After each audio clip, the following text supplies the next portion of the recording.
Agar pelaksanaan pemilu 2024 berjalan lancar, aman, damai, jujur, dan juga adil, perwakilan pemuda dari berbagai organisasi menggelar deklarasi pemilu damai. Kegiatan ini dihadiri Gubernur Jawa Tengah, Ganjar Pranowo. Luar biasa. Beri aku 10 Inul Vista.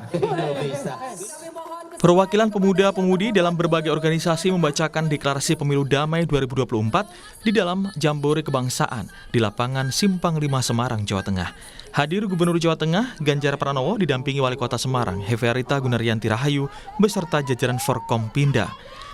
Pada kesempatan itu, Ganjar Pranowo diberikan kehormatan untuk menerima bendera dan menancapkan sang merah putih pada Monumen Pemilu Damai sebagai tanda konsistensi warga Jawa Tengah siap mengawal pemilu 2024. Gubernur Jawa Tengah Ganjar Pranowo berharap agar masyarakat tetap menjaga kondusivitas dan tidak termakan hoaks jelang pemilu 2024. Tentu saja kita hindari hoax, kita biasa jajak dalam perbedaan, kebatinan di antara kita semuanya agar kita selalu kondusif. Saya kira pemilu ini rutinitas 5 tahunan, kita punya pengalaman dan kita mesti memastikan bahwa kita adalah anak-anak bangsa yang dewasa dan mau demokrasi.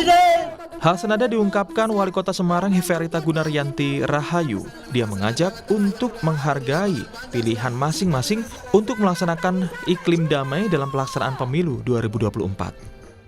Saat ini adalah tahun politik, sehingga kita harus bisa bagaimana menjaga daerah masing-masing. Ini kan tadi ada Bupati Wali Kota juga se-Jawa Tengah.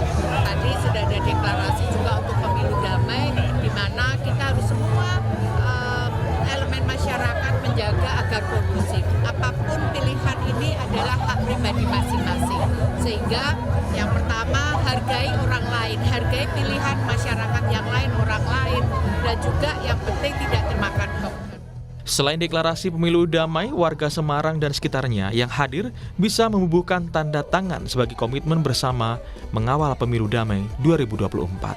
Senot Puji, Kompas TV Semarang, Jawa Tengah.